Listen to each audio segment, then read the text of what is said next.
మెరుపు చూడు అధ్యక్ష, దాచుకునే దాగుతలేదు వాళ్ళ ఆనందం. అసలు అంటే ఇట్లా మనుషులు చనిపోతే పైశాచిక ఆనందం ఇట్లా ముఖంలోనే కొట్టొచ్చినట్టుగా అనిపించేటోళ్ళని ఎప్పుడైనా మీరు చూసిండ్రా అధ్యక్ష? ఆఫ్రికా అడవులో మనుషులను బిక్క తినేటోళ్ళని చూసినామని విన్నా. ఈడీ ఆమీన్ ఏదది ఉగాండాకు అధ్యక్షుడు ఉండే అధ్యక్ష ఈడీ ఆమీన్ అని. ఆయన మనుషుల్ని కోసి ఫ్రిడ్జ్లో పెట్టుకొని కొంచెం కొంచెం తీసి ఫ్రై చేసుకొని తినేటోడు అని. అంటే సినిమాలు చూస్తే నాకు ఆశ్చర్యం అనిపించింది, ఇట్లా కూడా ఉంటారా అని. ఇప్పుడు నిజం చేస్తున్నారు అధ్యక్ష ఇక్కడ వీళ్ళు. ఈడీ అమీన్తో పోటీ పడుతున్నారు అధ్యక్ష వీళ్ళ పైశాచిక ఆనందంలో. ఇది మంచిది కాదు అధ్యక్ష తెలంగాణకు. 25 ఏళ్ళు మీరు పార్టీ పెట్టి ప్రజలు ప్రతిసారి మిమ్మల్ని ఆదరించారు, అవకాశం ఇచ్చారు. ఆనాడు రాజశేఖర రెడ్డి గారు, చంద్రబాబు నాయుడు గారు, కేంద్ర ప్రభుత్వాలు కూడా మిమ్మల్ని ఓడించాలని చూసిన ప్రజలు మిమ్మల్ని గెలిపించారు. మరి ఈనాడు గుండు సున్నా ఇస్తే కనీసం జ్ఞానోదయం కలగాలి కదా అధ్యక్ష? 8 సీట్లలో డిపాజిట్లు పోవడం అనేది సామాన్యమైన విషయమా అధ్యక్ష? ఎందుకు ఆత్మ పరిశీలన చేసుకోరు? ప్రజల్ని ఎందుకు తిడుతున్నారు అధ్యక్ష? మీరు చేసిన తప్పులకు, మీరు చేసిన అప్పులకు ప్రజలు శిక్ష విధించిండ్రు. దాన్ని వదిలేసి ప్రజలే తప్పు చేసినట్టు, ప్రజలే క్షమాపణ చెప్పాలన్నట్టు, ప్రజల్నే ఉరిదీయాలన్నట్టు, ప్రజల్నే శిక్షించాలన్నట్టుగా వాళ్ళ మాటలు చూడండి అధ్యక్ష. ప్రజలు వాళ్ళు ప్రజలు మోసం చేసింది మాట్లాడతలేరు అధ్యక్ష. ప్రజలను తిట్టేది ఏంది అధ్యక్ష? ప్రజలు విఘ్నులు. ఎప్పుడు ఎవరికి ఏ రకంగా చెప్పాలనో ఇండికేట్ చేయాలనో ఇండికేట్ చేస్తారు అధ్యక్ష. భూకంపం కూడా ఒకటేసారి అది అధ్యక్ష. ఫస్ట్ కొంచెం కదిలి మళ్ళీ కొంచెం ఆగి కొంచెం కదిలి తర్వాత భూకంపం వద్ద అధ్యక్ష. తుఫాన్ ముందలు కూడా ఒక ప్రశాంతత కనిపిస్తుంది అధ్యక్ష. తెలంగాణ సమాజం కూడా తుఫాన్ ముందు ప్రశాంతత లాగా 2022 నుంచి 23 నుంచి వరుసగా అట్లా చూపిస్తూనే ఉన్నారు వాళ్ళ గంభీరత్వాన్ని. ఇప్పటికైనా జరిగిన పరిణామాల అంచనా వేసుకొని పరిశీలించుకొని వచ్చి కూర్చొని ఒక బాధ్యత కలిగిన ప్రతిపక్షంగా ఇక్కడ ఉండి మంచిని మంచి, చెడును చెడు, మీ అనుభవాన్ని ఉపయోగించి విశ్లేషించి విడమర్చి మాట్లాడితే ప్రజలు ఆమోదించేటోళ్ళు అధ్యక్ష. మాటకు ముందు స్టేచర్, మాటకు వెనకాల స్టేచర్ అంటారు అధ్యక్ష.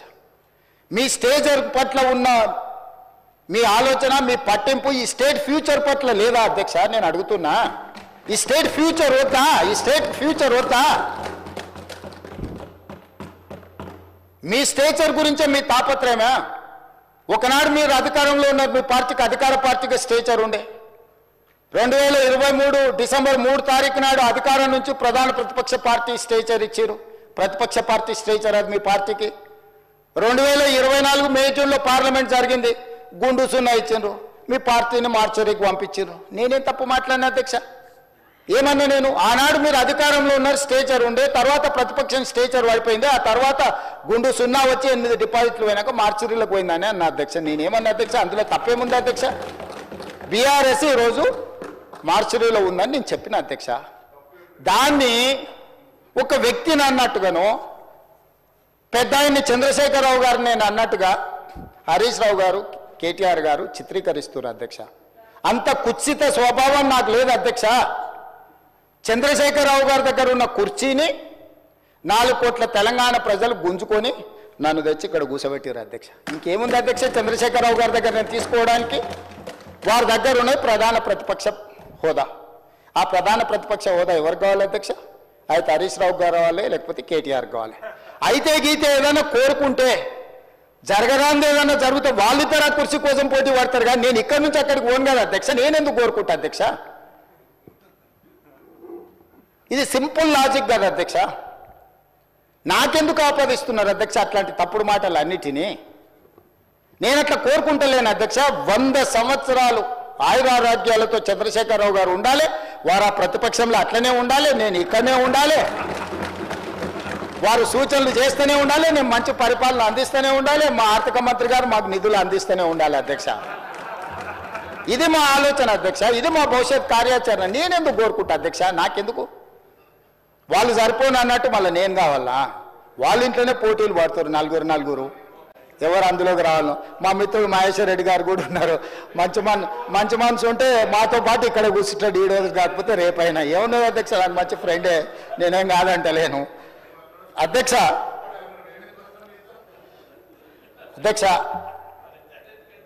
10 సంవత్సరాల వాళ్ళ పరిపాలనలో ఈ తెలంగాణ రైతాంగానికి జరిగిన సంక్షేమం కానీ, అభివృద్ధి కానీ, చేసిన రుణమాఫీ కానీ, లేకపోతే కొనుగోలు చేసిన వడ్లు కానీ, కందులు కానీ, పత్తి కానీ, మిర్చి కానీ, పసుపు కానీ, సోయాబీన్ కానీ, ఏ పంటల గురించి అయినా, పండించిన పంటల గురించి లేకపోతే కొనుగోలు చేసిన పంటల గురించి, లేకపోతే విధానపరమైన నిర్ణయాలు అగ్రికల్చర్ పాలసీ గురించి కానీ, ఎనర్జీ పాలసీ గురించి కానీ, ఇంకేదైనా పాలసీ గురించి కానీ, రైతుల గురించి ఎప్పుడైనా మేము చర్చకు సిద్ధంగా ఉన్నాము. చంద్రశేఖరరావు గారిని తారీఖు చెప్పమన్నారు. నేను మా సంబంధిత శాఖ మంత్రులను రిక్వెస్ట్ చేస్తా, తమరిని కూడా నేను రిక్వెస్ట్ చేస్తున్నా.